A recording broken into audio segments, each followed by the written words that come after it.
Try that again. Ashling, welcome to the podcast. How are you doing? I'm good, thanks. That's good. That's good. So I was saying to you before you came on, I haven't been a massive follower of like camogie and ladies football, and I put out like who should I get on. Your name kept coming up and kept coming up, and then I went and checked up on your Instagram, and you've got like nearly 40,000 followers, and you're verified. You're pretty much like a celebrity. Well, I'm not really sure what you define as a celebrity, but You're yeah. well known. How did you grow such a big following? Because there's obviously lots of other really good camogie players, but like how did... Yeah, well, I suppose you could say it was kind of by accident, really. Right. So I'd say it was back in 2013 or 14. I remember I did, there was a journalist from the Independent that was just interested in my tattoos, Right. because it was kind of unfamiliar at the Yeah. time for a camogie player to have a sleeve. It's different. Yeah, so she was just interested in the story, or was there a background or some form of story to tell. And I had just kind of made my way back onto the intercounty setup at that time too, so we just sat down and had a conversation, and I spoke a lot about mental health and my own personal struggles, but not with the intention of It becoming... telling my story, but just that's kind of what the sleeve and the tattoo was wrapped around. It was just an obstacle that kind of happened in my life, and it just grew from there. It just exploded from there, like so. It's amazing, like by accident kind of exploded. Yeah, I think I definitely had some bit of fear, just in general, of sitting down and kind of talking to someone, because I was like, oh God, it might be in a paper, or you know. But I suppose I didn't actually realise the extent of the attention that it would get, and that's kind of what I was afraid of initially, is just sitting down having a conversation. But when you're not used to like national newspapers and things like that, you don't know what people are kind of going to take from it, like so. I think that's it, and you always think about the worst case from it too, but there was probably it probably was only a positive came off it, and I'm sure a lot of people took a lot from it as well. Oh, definitely. Mental health wasn't really a subject in that moment. Well, would that have been a couple of years ago then, or would that have been like within the past year, or that you said that story? No, that would have been, God, it's 2020, so it's bones of 6 years ago. Yeah. And mental health kind of has... Like it really wouldn't have been chatted about? No, not at all. That's why, and it was more so in the moment that I was terrified, because I remember it kind of came to my head, the story behind the tattoo. Now we had only spoke briefly like before we did the interview, but in that moment I was like, oh my God, should I say it? Do you know, because mental health was taboo, struggle was something that was seen as a weakness, so I was terrified in the moment to like say it or not, but there was obviously something in me that, well, I have an element to my personality where I just don't care what people think, in a sense, so that obviously showed at the time. But it shows obviously how much people kind of valued it, and that it did explode, and then your name exploded with it too. Of course. And then like you were on Late Late Show, and you had a Locker Gale episode and all that. Yeah. Was that not like from, like I know it kind of came from just that one story, so was all that attention a little bit mental for you, like within that space of time? Definitely. I think at the time I didn't even realise, because it was like going from one extreme to the next. You're kind of you're a nobody 1 minute, and the next second people are talking about you. Yeah, and everyone knows you. Yeah, like obviously playing in an intercounty setup, there's a certain amount of people that would know you from Cork. Yeah. But when that grows to kind of a nationwide thing, it's, I don't know, and I was kind of young, I wasn't used to it, so I didn't really know how to take, I didn't really think about it, like I think more so after a few years it kind of started to affect me a small bit. Yeah. Not in terms of like what people thought of me and stuff, but there's a lot of pressure that comes with keeping a certain profile, I guess. Yeah, and you kind of always feel that people are watching you, like. Yeah. And then obviously when it comes to playing intercounty, and we do compete at such a high level, and at club level as well, at the same time we had a certain standard, like playing in All Ireland Championships and things like that. So there was just a lot of pressure surrounded with it. Did you find like, did you ever think in the games that people would be watching you more closely because of that, you know, as opposed absolutely, to yeah. Yeah. You become a target as such. Yeah. Now a lot of that is self-inflicted too. I wouldn't be exactly the quietest player on the field, so that's kind of something I've built up over the years, personally. But of course, I think anyone that has a household name as such, can be a target at times. But yeah, definitely. Like, I even found this year playing, like, my following was nowhere near where yours was at, but you know, whenever you're, like, we were playing in the championship, and you kind of, as the year goes on, you get the sense whenever you're on the ball, it's like, is people watching me now a wee bit differently rather than before, and then, like, it does get in your head a wee bit, and that's like at the minor level, you know, and if it was of course, you know, so I think it's one of the things you probably don't appreciate something like that until you think there's more people watching me now than there before. Exactly, like, obviously when you're in the moment you don't think about it. You know, when you're obviously playing and things like that, everything just leaves my mind. It wouldn't affect me once the ball is thrown in, but I think when players kind of say, oh, you know, it doesn't affect me, or like, let's be realistic. There's absolutely a certain amount of pressure. Like, nobody is used to being the talk, or you know, that kind of way. So for me to say, oh no, like, I don't really think much of it, like, would be a lie, because it's hard to ignore. It's hard to ignore what surrounds it. Yeah, and do you think it's made you, like, the extra pressure, do you think it makes you play better, or do you think it's made a difference?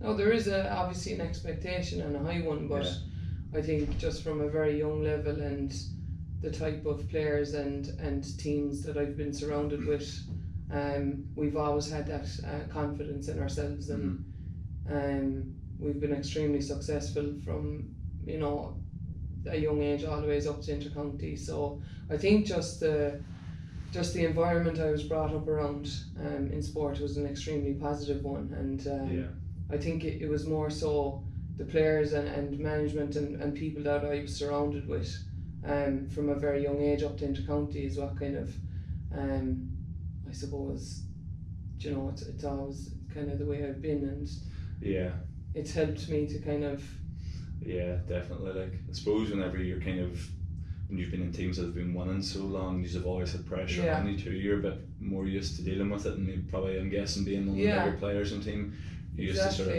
I didn't really have to overthink how to adapt to those scenarios. It's just a wee bit extra than before. Yeah, and of course I like at the same time I like pressure.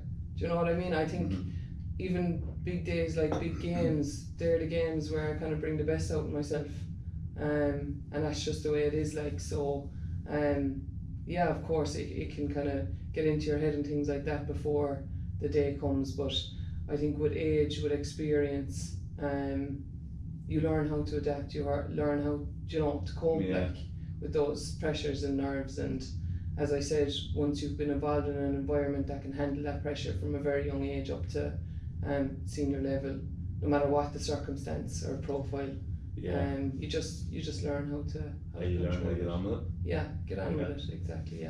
And as you've kind of grown, have you been seeing more people coming to you for, like, promotions and advertising and stuff like that? Is that obviously increased as well along with it? Yeah, I suppose I've been extremely lucky in my intercounty career, but again, it was kind of initially opening up about mental health and struggles and things like that, that, you know, it's nothing new for a player to have struggles outside of sport, no matter how strong you seem to be or seem to look or perceive to be. But a lot of opportunities came my way over the years, and I'm extremely grateful and absolutely lucky to have those. So it's been definitely a roller coaster and an experience, like. So. And how long have you been playing for Cork then? So I remember I was first kind of I emerged into the panel, I'd say I was around 16, 17, 16 I think. It was around that leaving cert time, 5th year, 6th year. But then it just, like it was a totally different generation back then. Like that Cork team, you know, when I was that age, were phenomenal athletes and players, and I just felt like it was extremely overwhelming at the time, and you know, I'd leaving certain things to do, and I just knew, but I'm the type of person anyway, that if I know that something's too big for me, I kind of like to, you know, drop back a small bit and just reevaluate. But then 16's young, like, for going to the senior panel against.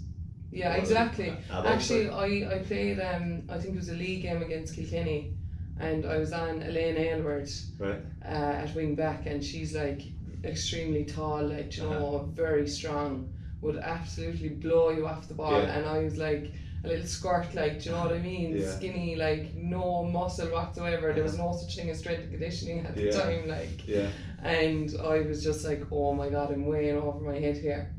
Do you know? Now, I was always a confident player, like, but I was confident enough in myself to say this is not for me just yet. But then as the years went on, you just. So when were you properly starting, you know, as a sort of main player?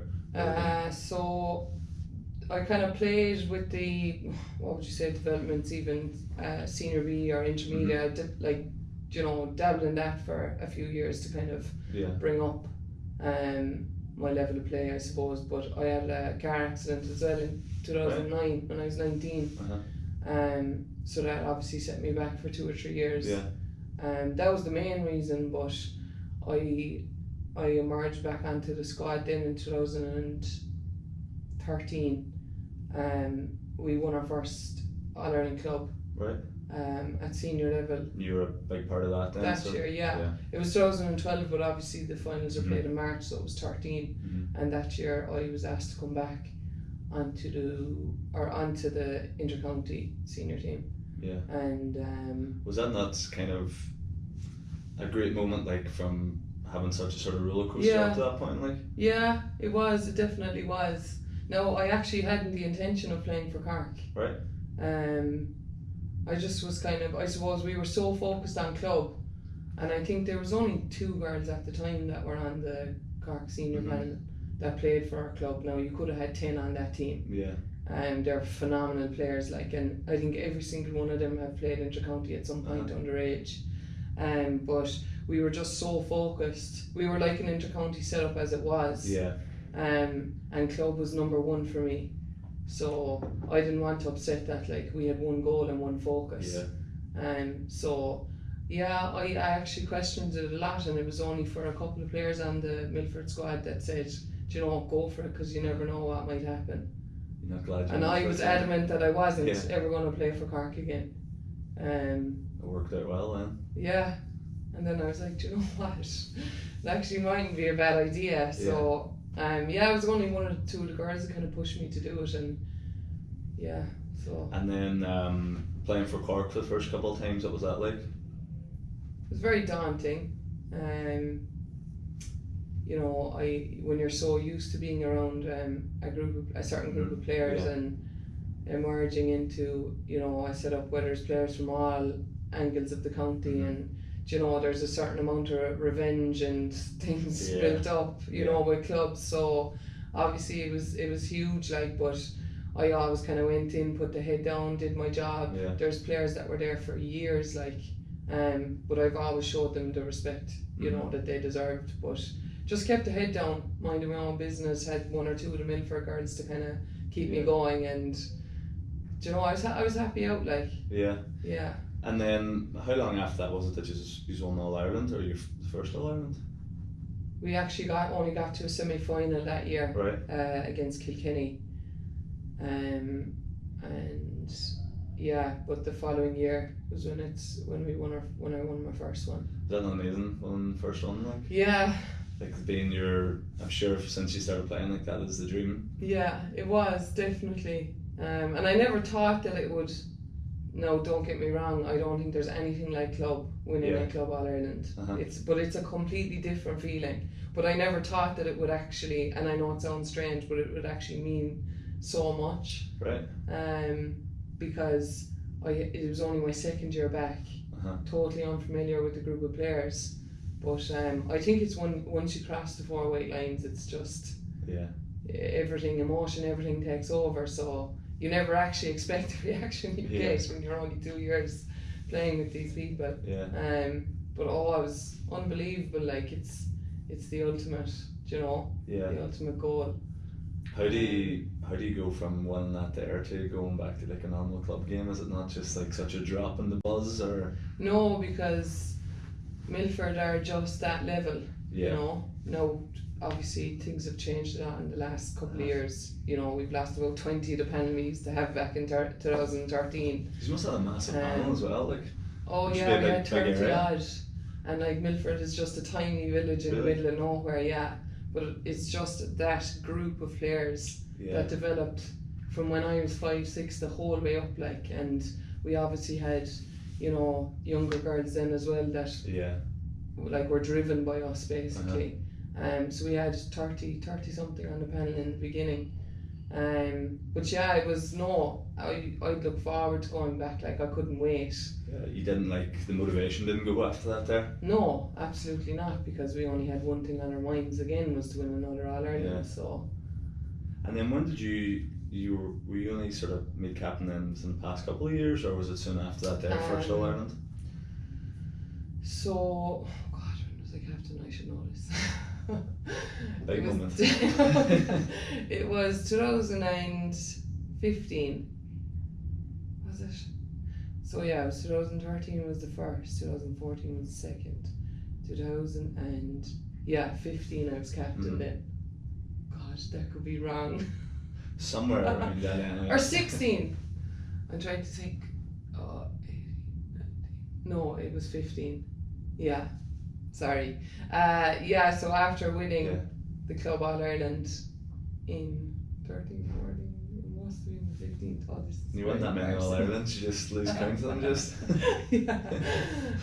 But I've been out of the framework now for the last few months that like it's really hard to think about it, and more often than not it's on the tip of my tongue.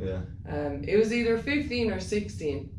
15 and 16 I captained for 2 years. And did you find like you had to change anything when you were captain? Like, did you feel like you had to be on people's backs or talking to people more? Did it change anything? Like, I remember actually after we won our second Club All-Ireland, I thought that it was kind of my turn in a sense. Not even my turn, but you see, Cork at the time, whoever won the county championship club got captaincy. Of the inter-county setup. That's the way it works. Is that the way, like, because you see in Kerry with the football, is that the way it works? Same sort of idea? Yeah, no, it's not the same, as in I think they've changed. We've changed that in the last few years, because you'd have clubs that are winning 4 and 5. We won 4 counties in a row. Do you think that's obviously it worked out well, but do you think that's a good thing? I think you see, we only had 2 players then at the time. There was 3 on the panel when I first came back from Milford, but then we only had 2. So it was kind of between 2 of us, and I'll never forget when I was just saying it was my turn, but like I was like, oh my God, I don't know if I want that. I don't like that kind of pressure, I suppose, that added pressure, and some people are just born to kind of do it. Now I wouldn't say I'm not a leader, but I wouldn't have exactly spoken my mind too much, or opened up in the dressing room, but I think there's a certain amount of right in a sense. I think if you get to that, but I think then at the same time, if you have clubs that are winning 4 or 5 in a row, I don't think it's any harm that and maybe it's passed down to somebody else if that club feel comfortable. That obviously seems to be something in the south. Like, I've never really heard that done in the north. I wouldn't say it's a good or a bad thing. Some people might say it's a terrible thing. I suppose the idea in that, like, you have a leader of a winning team coming in, that probably makes sense now. Exactly. They've obviously done something right. It's just what we've done. So I don't know, is it good or bad, but I think it's nice that if you get all the way to winning a county championship, that you might have the opportunity then to captain your county if you're playing. It's a nice wee bonus. It is, exactly, but some, like, at the time for me though, I was like, oh God, I don't know if I could do that. So I actually didn't though. It was the following year, and I think that was my third year in. Yeah. So I was far more comfortable with it, like at that point. Yeah. But I don't know if I'd ever do it again though. Yeah. Yeah. Now that year we won the All Ireland, so that's that box ticked. What was that like, lifting the trophy and all? And oh, it's unbelievable. It's, yeah, I don't know. It's like every year it seems to be a different feeling. Yeah. But yeah, it's phenomenal. Like when you look back now and say that you captained your county to it's pretty unique. All Ireland success. Yeah. It's pretty cool, I suppose. Yeah. It's one of them things like you'll remember and people remember you for a long time. Exactly. Which not many people get like. Yeah, but I think it's important to pass that on then and give other people the opportunity. Yeah. Yeah. You know, it's nice to do it once, but I don't think it would be an easy job to do it over and over again. So It'd be nice to try also. Yeah. Yeah. So whenever, you know, at those times whenever you were winning All Irelands, and what was the sort of usual week looking like for you, you know, in terms of training? Because I know like a lot is made of within football and hurling the demands, you know, is it similar? Yeah. Maybe? Oh yeah, it would be. So I'm living out in Newtown Chandram, which is over an hour or from Cork. So for me it's a massive demand. An hour to training every day? Is that what you said, sir? So we'd be training 3 to 4 times a week, 4 times up to championship collectively. Now obviously you have your gym sessions too. So you could be out 5-6 days a week, like. So it's definitely. And did you say it takes you an hour to get? Yeah, it takes just over an hour. Yeah. Now I did actually for a couple of years move up to the city because I felt like, you know, I suppose Cork's a lot so of big as well. Like, yeah, it's massive, and not just for me, but for there's a couple of other players too that travel long distances, like, and it's tough going, definitely. But I moved up to the city then for a couple of seasons because made this life really easier. But It's then, a lot of driving, like. Yeah, it is. But then I don't know if I could settle. Like, I don't think I was as comfortable in the city as I would be at home. So we're so used to traveling, you know, from underage, like. So it's not as bad as you think. I suppose you get used to it as well. Yeah, like. you do, definitely. Yeah, that's I guess a lot of time. Do you feel like Camogie probably gets? Do you think it gets the recognition it deserves for the effort it just put in? No, but probably not. But I don't think that's down to like one thing. Yeah. I mean, you could blame so many people for that, but like, it doesn't really get the recognition. But I just think if there was a lot more publicity around Camogie, that at least, I think that in itself is some form of recognition. Yeah. Like, let's say, you know, ladies football there now in the last couple of years, it's massive now, it's huge because they're getting the ads, they're getting their posters, they're getting before their games, like. Yeah, exactly, and they're getting their television coverage, all that kind of thing. And I think that in itself is recognition, when you're being recognised and put up on a certain platform, and, you know, getting like people sponsorships and things like that. I think that in itself alone. So maybe, I don't know, the Camogie need to. Has it been improving or changing in the past while, or is it? It has, but I think it's definitely stuck in a rut at the moment. Yeah. We've seen every other sport, I feel, evolve, but I think Camogie is one that hasn't. In terms of like step. that kind of professionalism, really. Yeah, exactly. Now funding things like that, it's extremely hard to come by. Yeah. So the setup in general would be extremely basic, on an inter-county level, but it's because there isn't resources there. Yeah. But I feel like if Camogie was put out there on a certain platform and put out there on, you know, social media and getting bigger sponsors, bigger, better sponsors behind the sport, to put it out there exactly like the ladies football has been. Yeah. I think, like, you know, when you're up at, I think we were up at the semi-final, the football, and there was it like a 2020 promotion or something like that? Yeah. I don't know if I'm just making up two numbers there, but that's there was the like a one, ladies yeah. football promotion. So it's to... Was it by 2020 they would have so many... Yeah. Something like that anyway, but the fact they had it in front of everybody and then it was being like a Dublin had it as their sponsors but it made you sort of look into it more and think about it more, and then obviously... Definitely, but I don't... Like, it promotes women's sport as a whole. Yeah. So like, to me that has done nothing for camogie. Yeah. And see, a lot of people like to put a label on things and just expect growth. That's it, like... You know, it might say, oh, we might have this and this and this by 2020, but realistically, who knows the numbers? Yeah. And I feel like the sport, you can see in the attendance, it was growing anyway. So for me, I feel like people like to put a label on things, and you know, a lot of people kind of, when they do see something, they're like, oh, and tend to believe it like the minute they see it. So until you actually see the improvement and see the growth, or like look at numbers, which are rarely shown, I feel like just a lot of people are looking for a job and just to put a label on something. For me, like tick the boxes and do a few things, and you know, it's in that year, it's not really anything sustainable over a long term, like. No, I just don't think so. I could be absolutely wrong, because again, I'm not there in the background in an office knowing what's going on or what's improving, but from a personal perspective, and you know, when it comes to even growth, when it comes to player welfare, any of that kind of stuff, it's the same thing, like year in, year out. Well, I would know, like from my point of view, looking at it,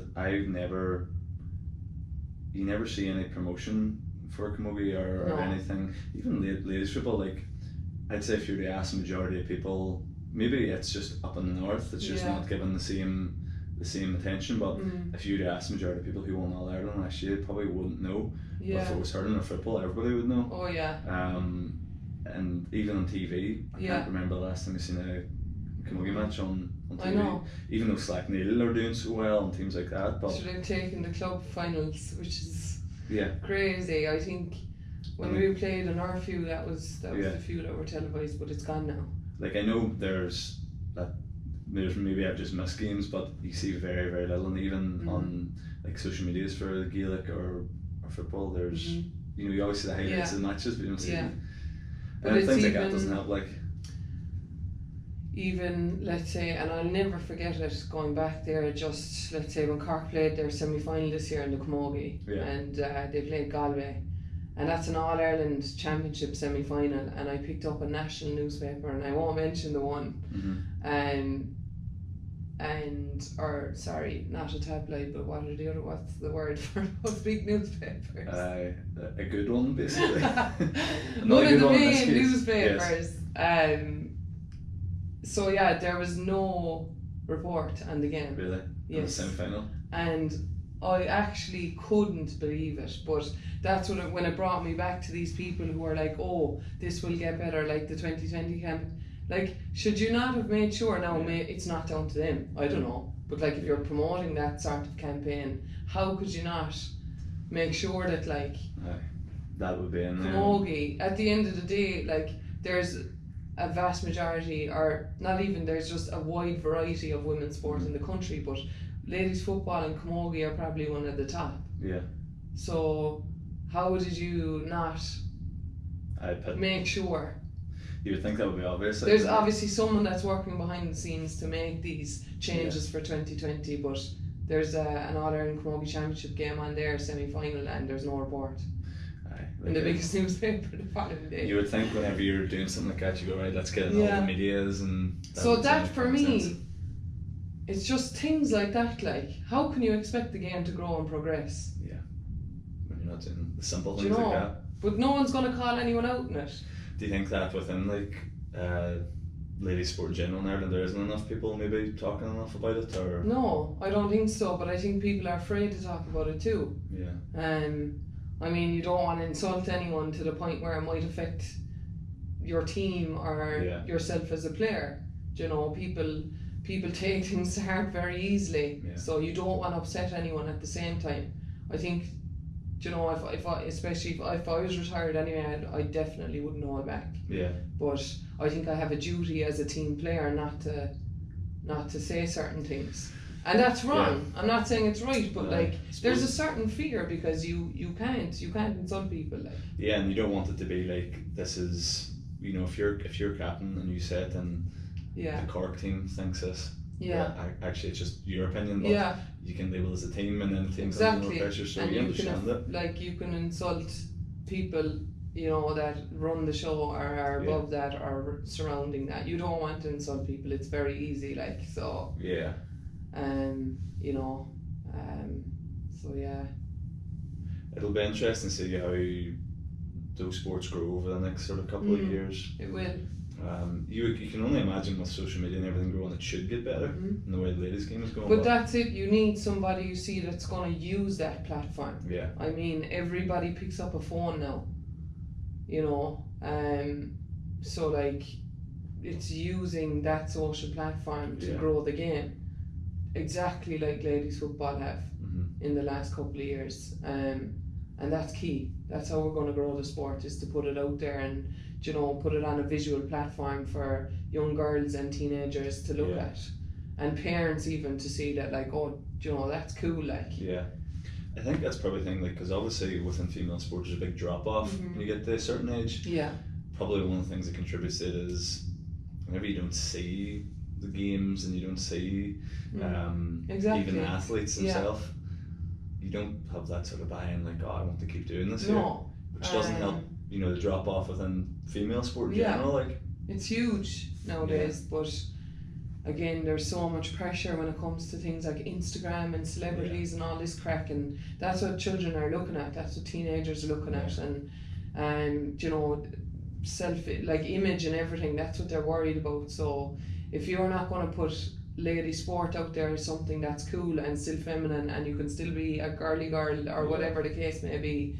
If you're not promoting the sport in that way too, to kind of say to girls that it's absolutely, it's class, like, that's what you should be aiming to be, like, because there's so many positives to playing sport, but getting to that level too, like, and anything is possible. Nobody's special, like. Yeah, that's it, like, that's it. But yeah, I don't know. It's just little by little, though, it is getting better in a sense, but like, I think there could be far more done. Like you say, you don't see it. The minimum effort is sort of. It's the minimum effort. It's like, the semi-finals are on television this year. Holy God! And it's posted everywhere on social media, and people are like, oh, that's brilliant now, isn't it? Again, just putting a label on it, being like, oh God, televising one game is like phenomenal. Like, we have moved 10 plus years into the future.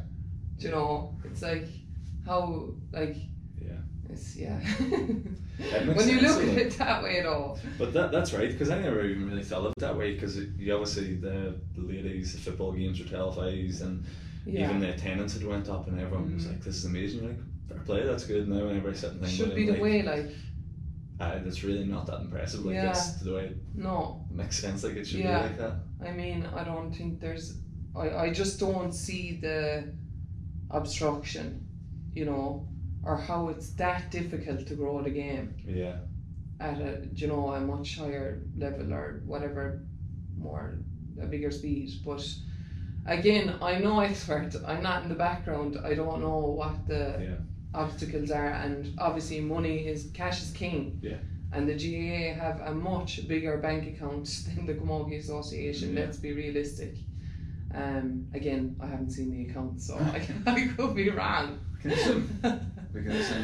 But I don't know, for me as a player, and the way sport has changed so much, like, I just don't see how there's enough resources there. But there is sports, like, you look at something like CrossFit, like the female athletes in that are viewed at the very same level as the males, and if anything they're nearly more famous than males. I don't know if it's just because of the nature of the sport, but it is possible that can be done. But there's no different, like, media or none, it's all the same. So there's definitely other sports that have done it successfully. Absolutely. And I think even I've worked with different brands and different companies, and that have had sponsored other athletes across the world, and I've seen that, like, their highest paid athlete is female, Yeah. You know, I think in this country it's extremely difficult, but and don't get me wrong, there's obviously sports worldwide that are not the same. Yeah. But I've even I remember going to London one time and went to the Arsenal grounds and met the women's team. Right. And like they're treated the exact same as the men. Yeah. There's no in between. Now the money, fair enough, but as I was saying in the beginning, like they're happy. Do you know what I mean? They get everything, the same level of respect, the same level of resources, equipment, whatever the case may be. Yeah. They're treated on an exact same playing field as the men, and you know, money to them isn't an issue. Like, yeah, I think that's the key thing as well. But probably within Ireland, that's something that's still catching up. Like within the county setups, giving each of the teams the same resource. Yeah. So yeah, I don't know. I think it's just the way it is in Ireland. Yeah. No, that's probably just the way it is over in Arsenal. Yeah. That's one example. But yeah, but you'd see a lot of sports worldwide where women are. Yeah, I think like on the same level, if not bigger than. If somebody has done it somewhere, it can be replicated somewhere else, or else some level of it can be replicated. It's just the way it is, though. Yeah. I still don't feel like. You know, I think the whole kind of dwelling on men are better than women and fighting for that constantly. I think you kind of have to. Not make a competition. No, I don't think so. I think sometimes it is unfair to kind of blame. You know. Oh, why are they don't get things that are better? There's obviously like people out there and you know people that are responsible for you know putting the sport on that platform. They're the ones that are not doing their job. Yeah. So I don't think it's fair to blame men or you know male athletes as to why.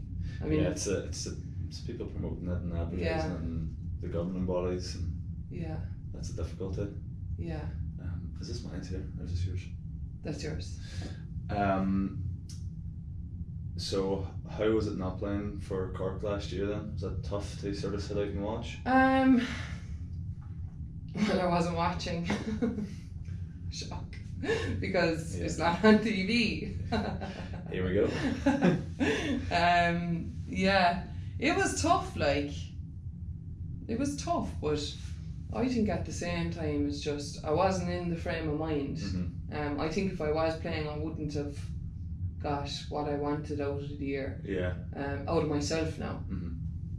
I just don't think I was in the right frame of mind. I had a lot going on in the background, so I feel like of course there's gonna be a part of me that's gonna miss it. Like I don't think anyone could say that they've walked away from an inter-county setup or whatever the case may be and not been upset, especially on circumstances that weren't, you know, it wasn't really my choice at the same time. So, it's when you're forced into that, it's definitely tough. Like it was, but at the same time, I'm happy I did. Like good to get a bit of a break. Yeah, I was confident in my decision. Like and I don't regret it. Yeah. So was it a hard kind of void to fill? Like that was a lot of your time in the evenings, wasn't it?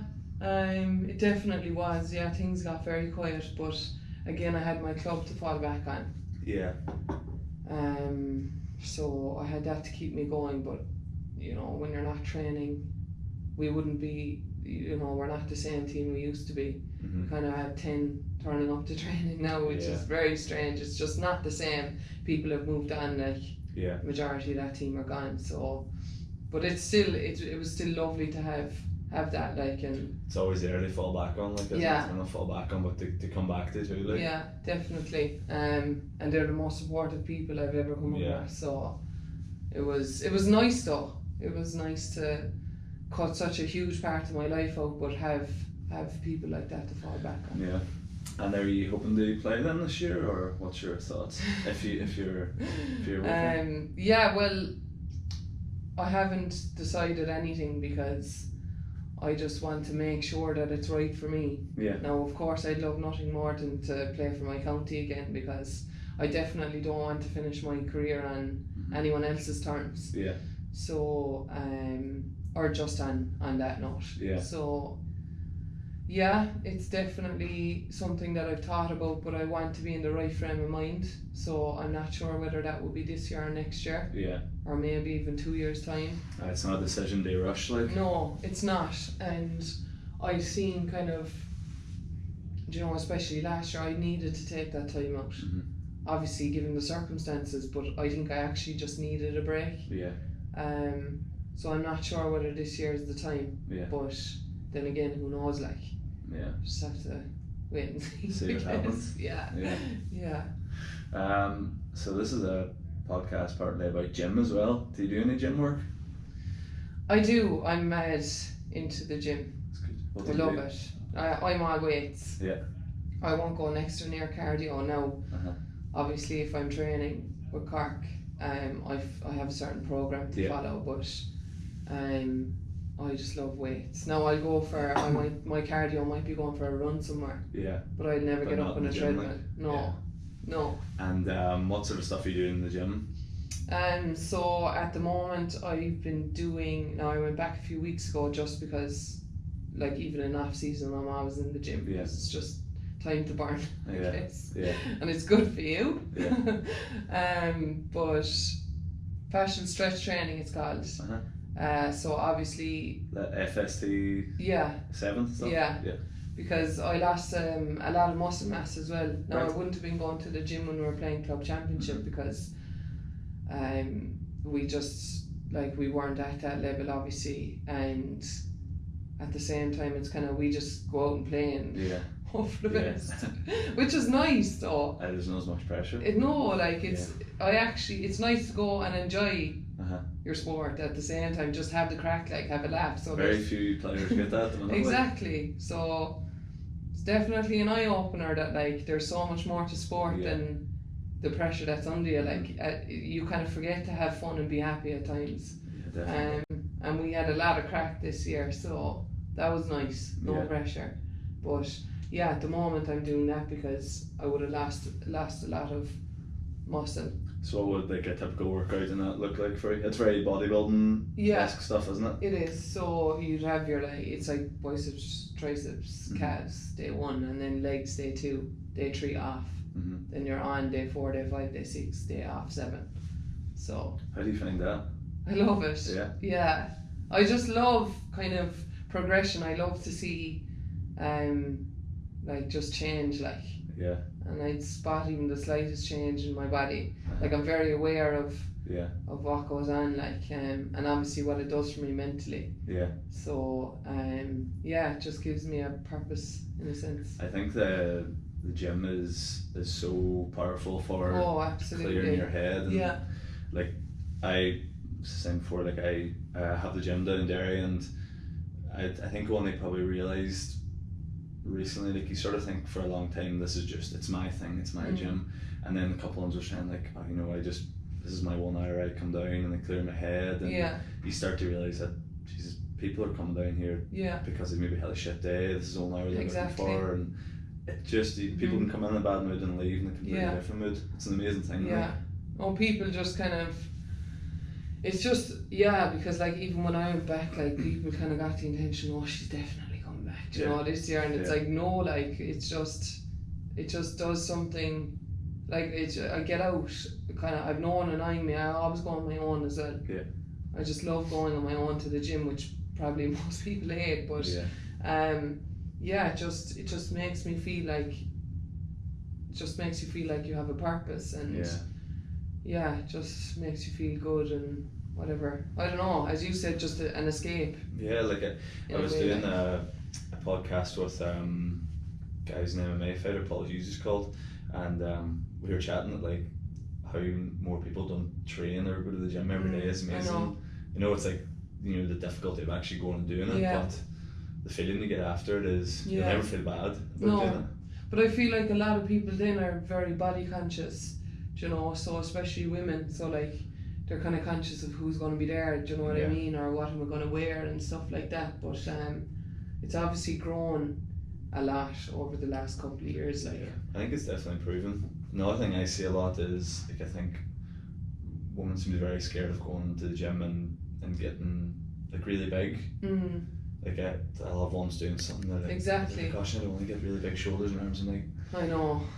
And that's the fear as well in kids when it comes to staying, playing camogie, playing sports, staying on the right track. That's another thing that they're conscious of. It's like, I don't want to get like too muscly or masculine, in inverted commas, looking, you know. So. And that's it. Then you sort of like, well, why do you know? Yeah. Why just you know, there's never any reason why, and it's just the fear. I don't know. There's just a fear when it comes to women of it's image though. Like people are so self-conscious, but I feel like that's kind of, you know, it's like I think there's a society. There's a lot of things to blame for that too. Like it's not just something that's internal. Yeah, no, I think so. Like I think obviously as social media and things like that grow, people do tend to image becomes a bigger thing, but it's probably improving. There's a lot more people, and a lot more there's way more talk about it, and people are, you know, as in body shaming and all that kind of crack. Like people are fully, you know, they open up about it on their Instagram. There's plenty of influencers, I suppose, or people out there that like love their bodies and kind of put it out there for other people to get I don't know, whatever they get off it, but I think social media has a lot to do with improving that, like, and no matter what age, no matter what shape, no matter, you know, that kind of way, like that everybody can go to the gym, and it's kind of become a culture. Yeah, and I think whenever people sort of get the idea that it's not so much for your physical health as there's more for your head, just clearing your head. Exactly. I think people are realising that now, and people that come down to me or people that message me, they sort of are coming more around that idea that it's not so much a physical thing. Yeah. That's just like the byproduct of it. Exactly. And there's everything, science, everything to back that, so. Yeah. So you were saying at the start about kind of the thing that got you a lot of attention was your sort of story about mental health. Mm-hmm. Could you sort of go over it in your own sort of words? I know there's probably a lot of newspapers and stories and all. Yeah. But like, what's your story been with it? So I would have grown up, you know, with a huge sporting background. Then my mother was like heavily involved. So she would have been involved with setting up the Camogie Club in Milford. That was only set up in '97, I think. But she was the driving force behind sport in the school. So sorry, she's a national school teacher in Milford. Right. Okay. And there was another couple like Anne Watson, another lady who was heavily involved in camogie and the sport in the school also. And obviously people around the village and stuff, they kind of seen the talent, and you know, which we've always had.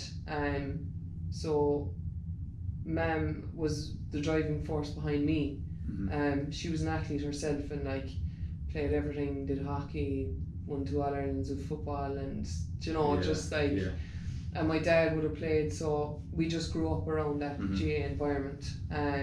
So I would have had a, you know, as in a very successful sporting life and a life in general, all the way up through national school, secondary school, and we kind of played everything throughout the years, 7 days a week on the road, kind of a job, like, as in Mam wanted me stuck in everything, and that continued up around, you know, my teenage years, and it was 2009 then I had a car accident, and I had just emerged into the inter-county setup, kind of. I still was kind of there and thereabouts, like, that was after my leaving cert, it was my first year of college. So I had big plans to kind of get back on, you know, the inter-county road and try and make that, get to that standard. And obviously I had the car accident then and just had neck and back injuries, and for about 3 years it took to recover. Now again, that recovery time was extended due to the fact that I kind of broke down, went 7 days a week, as I said, to like nothing. So I think it was just a massive shock to the system, and I didn't really know how to cope with it. And then I fell into a bout of mental health issues and just not knowing how to cope or deal with that circumstance.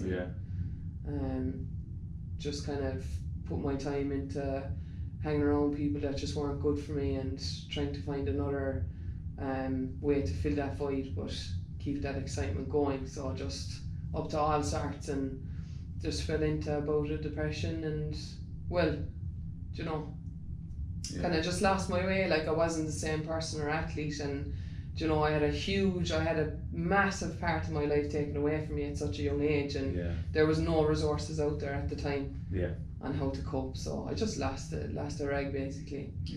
And went down a bad path and escalated from there for about 3 or 4 years.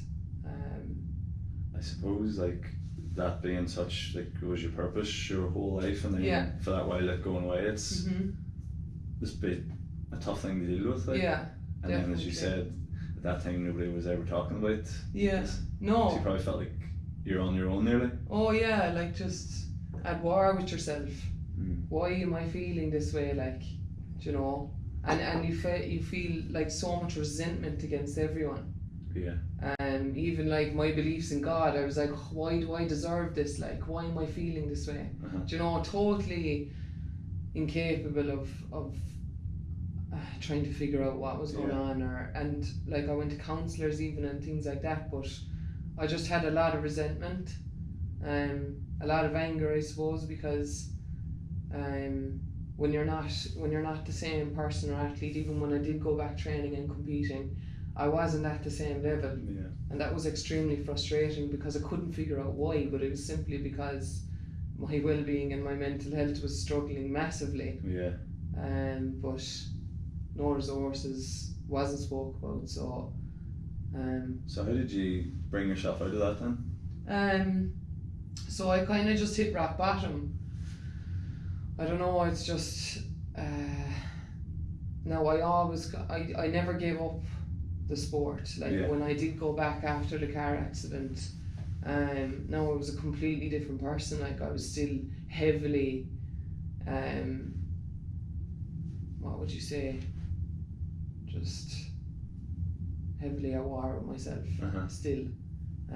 So when I did go back, like I would have been extremely angry and frustrated on the pitch and like a target, but again completely self-inflicted. Like I'd look for it, do you know what I mean, an argument or whatever on the field, but it was completely out of frustration. And then we had the same kind of coaches and people with us throughout the years, and again they couldn't understand where this anger and frustration was coming from.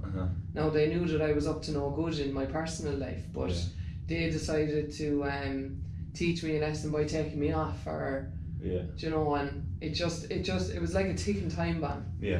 And eventually it just came to a head where I felt worthless. You know, I didn't want to continue on feeling that way. And I think hitting rock bottom and, you know, knowing that like, and tomorrow was never a better day. That was the thing. Like, do you know the way people would say like tomorrow will always be better? It just wasn't at the time. And I think that's what people fail to understand about suicide and things like that, and why it's so sudden, is because you never see tomorrow getting better, and that's just how I felt. I was like, I'm not improving in my sport, and that was my whole life. So what's the point? So I was just at my wit's end, and I think I was actually ready to transfer clubs as well, because I got sick of the way I was being treated. But again, that was just complete anger and frustration, and not looking at it from anybody else's side. But again, not opening up about it though. At war with myself, but I wouldn't tell anyone. So how are they supposed to understand what you're going through if you don't talk about it? And so they just didn't know what to do, like. But I actually put a transfer in clubs, because I was like, you know, F them, like, this is it, I'm done. They don't care about me, nobody cares. Like, I was at war with my parents, everyone. And that's what you do, you close everyone out, like, you shut down. But we actually got a new coach and a brand new setup. I remember 2 of the girls called to the house and said, look, we're changing the whole system, like, it's just not working for you, for anyone. And it wasn't, when we actually got to senior level at that, from, you know, that squad or whatever, winning the whole way up, we never progressed in senior. Yeah. Always had the ability in players, but just hit a wall kind of. So a fresh change was needed, luckily, at the same time that I needed, you know, a lifeline. So yeah, we brought in a brand new setup and coach, and basically I was like, okay, you know, it wasn't something that I even told myself, right, I need to do this, but I don't know, I just got so sick of it that like I knew that I was coming to a point where I could have done anything, you know. I could have made any decision to like end things, or what am I going to do? Am I just going to get up and move on and see will tomorrow actually be a better day? But I went back playing with my club and just decided to make that decision where I'm going to commit myself, and you know, Frankie was his name. We just kind of clicked from the get-go, like, and the girls had kind of told him that I was struggling. They felt like I was struggling a bit in my personal life, and he just opened up to me about, you know, things that were personal to him, and I don't know, I just felt like that he was the kind of one gateway in person I wasn't afraid to open up to, because I feel like sometimes a complete stranger can be something huge, and I don't know, I think I wasn't afraid. I was never afraid, you know. But yeah, I don't know. As I said, it was just a ticking time bomb, and I was ready to release that somehow. And he was that one person that I just broke down and said, look, this is the way it is, and I don't know what to do. And he said, look, if you stick with me and stick with the training, like, I promise you, you will get there. Like, I promise you, like, you know, if you just stick with me, stick with the plan, you need to make this change in your life and go back to what used to make you happy. Like, I will bring you back to the athlete you used to be, if not better. And I just trusted the process. So it would have been that one coach, like him, that basically changed my life, and sport, something that I've always. The combination of the two. The combination of the two, but yeah, I just needed a gateway, I needed a lifeline, and he was that. My club was that, like, just lose your way, and and it was being comfortable enough for someone just to open up about it, and then whenever you sort of opened up, it improved. Exactly. And it could have gone either way for me, like, I might have never opened up about it. Do you know what I mean? And God only knows what would have happened. But I think as well, though, there's that competitive edge as well that I've gained, you know, by playing with Milford, playing with that club, and that group of players. I think there was just something at the same time that was extremely competitive in me, that didn't want to give up. That just didn't want to give in. Do you know? I don't give in, like, ever. I go fight tooth and nail, like, do you know, before I'd give in. And I think that's what it was. I think it was just something underlying that wasn't ready to give up just yet. And I think that's what's the most important thing for people in general, and people that do struggle with their mental health, is it might take years, it might take a week, well, it won't, but it might take years to recover from something. But there's always going to be some form of a light at the end of the tunnel, like, and it's very hard to get there. But I don't think I'd ever be the athlete or the same person, or I'd ever be as strong as I am now if it wasn't for that, like. So I'd never take it back, as hard and all as it was, do you know? Well, I suppose no matter probably what you do in the rest of your life, there'll be nothing that'll be as challenging as that situation to overcome, like any game or any whatever it is. Do you know? And I just feel like nowadays in society, people don't have coping mechanisms, you know, they've kind of, life has gone very smooth for them. So like, when you do come to a head with something, or, you know, there's a certain tragedy in your life, people find it extremely hard to cope with it, because they just don't know how, like. So I'm glad I've been through the wars, because I feel like even last year, I feel like if I was on different circumstances, or I hadn't been through struggles or obstacles in the past, I possibly would have handled that very differently. And again, it was just, you know, another obstacle I had to face. But I think when you're faced with something so tragic, it's extremely difficult. How to, you know.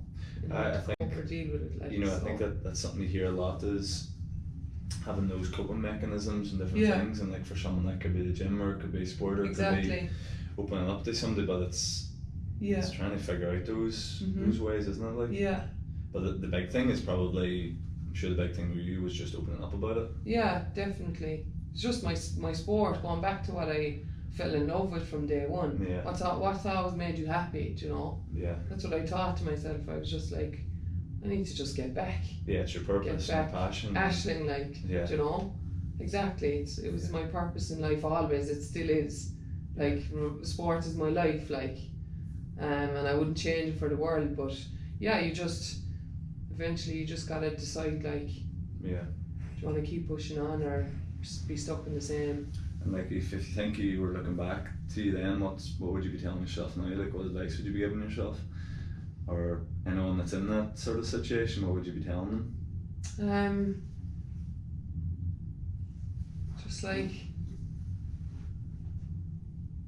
it's just not worth giving up, like, on something. Giving up on yourself, like, it's just not worth it. And I feel like, definitely for me anyway, opening up and just talking about any sort of problem, and I feel like a lot of people find it as well, that it's very hard to trust people.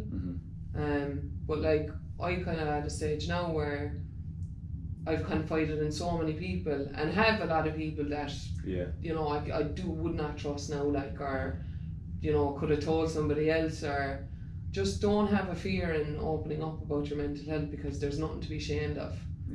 I mean, it's a massive strength, like, and especially nowadays, like, people are 100% respected for struggle, because everybody struggles at some point in their life. But I think it's just not having a fear about who to open up to, or who you can trust. Because at the end of the day, there's always going to be people that double cross you, or friends that you're going to lose. You're going to lose 90% of the friends, you know, you grow up with, like. But just not being afraid to voice your opinion, or and just not giving up on it, because I feel like the more effort you put in to find that gateway is the more you'll see the result, like. But if you stay at war with yourself, then that's what you're going to get. But I think too, like, whenever you keep it inside, whenever you have arguments in your own head, and they're never positive. No. You know, you always think the worst, and so whenever maybe you say it, and then you sit back and you realise maybe the situation's actually not the way I've been looking at it. You know, it's different. And whenever it's in your head the whole time, you only think the worst. I think it's a human. You're only consulting with yourself. Yeah, and that's not a good consultant. No, exactly, and you're never going to find out, like, what is it. But like, at the same time too, it might take someone else, like, as I said to you, I went to counselling and things like that, which 100% work for people. At the time, it didn't work for me. But it's just that you got to keep fighting, like, you know, you got to keep trying to figure out, like, what is it that works for me. Now, I kind of forgot for a second that, like, sport, of course, but when you're in that frame of mind, you're just crying out for help, and but yeah, just making the effort. The more effort you put in, you know, the better it gets. And I 100% back that. Like, it took me years, and you still struggle. It's not that it'll ever go away, but there's so much strength to be gained from it. As I said, I'd never take it back, because I wouldn't be the same, and I think without struggle, I think life would be extremely boring for me anyway. So I think the struggle is what develops you. Definitely. Whatever it is, you know. And you see it to people that, you know, if you get everything given your whole life, it's generally not a good thing. No. Your struggle is what makes you. It's what makes you the person who you are. Extremely strong, like. But yeah, it's when you get over those obstacles is when you realise that it was all worth it, like. Just obviously hard at that time, of course. I mean, I could be look like the strongest person in the world, but you know, you're only as strong as you make yourself to be, and by the effort you make. I think it's really powerful to hear someone like yourself, that, because obviously everybody is preaching now about mental health and stuff, but it's, you know, I think whenever you're in one of those, whenever you're in that sort of mind frame, it's, well, what do you know? What do you know? You don't know my situation, but exactly, yeah. When you know that someone has actually been through it, you know, you can sort of take something from that. Yeah. There. And I'm sure there's going to be maybe one person listening can take something from that there, which is, you know, is I think. And that's another thing. That's another advantage to it, like, is, and not even coming from me, you know, where I do have a platform to help others, but like, even just opening up to someone personal in your life, you never know what that might do for them, because everybody has struggled. Definitely. But not everybody opens up or talks about it. That's it, and then that does a gateway for them to maybe open up to you or someone else, and I'm not alone in it, like. Yeah, exactly. You're never going to be alone, because people need to realise that everybody has something. Yeah. Life is not going to be. It's not perfect. No. Yeah. And it shouldn't be. No, definitely not. Yeah, I think that's really good. Thanks. Thank you. You're welcome. Oh gosh. So I always finish these here with like a quick fire round. Oh gosh. Am I timed? It's really simple. My hands are twitching. It's okay. Okay. We're over an hour here now. Are we? I talk some caca. I'm only joking. I don't. It's okay. I can't watch. I just ramble, because I'm like not the most intelligent talker. So it's all, do you know, do you know? So like, I'd say if you cut out all the cork. And just like put in Google Translate. Probably 5 minutes of chat. I'll put on YouTube. It can have like the translate on the bottom of it. I can't mind. I think I had someone from Donegal on, and like a few ones are commenting like I can't understand any of what's being said here. It's like, it's Can good. you understand me? Aye. You can only say that. Well, I'll listen back and we'll say. Like, I've just been nodding. Yeah. Right, quick fire round. Oh God, I'm so bad on the spot. Go on. It's easy questions. I'm not gonna. Okay. Don't worry. 3 questions. Best GAA moment. Winning my first All-Ireland club. Okay. Worst GAA moment. Losing in my second year of captaincy with Cork. Toughest opponent.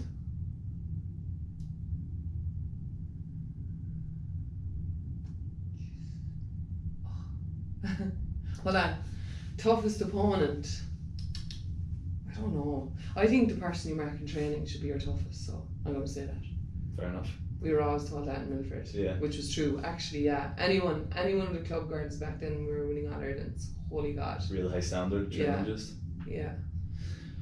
Best partying or drinking session after a win or a loss? Oh, definitely the club All-Irelands. First All-Ireland, back in Milford. Would you just have like hurling or football there, or would it be predominantly camogie in Milford? You know, like would you just be the main team? Yeah, we would have been the main. Yeah, you would have been winning predominantly, like. Oh, as in. Within Milford. Yeah.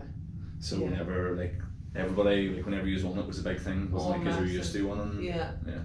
Oh yeah, definitely. But when you win the first, though, even when you win everything, when you win the first of something, it's still like your first ever medal. Yeah.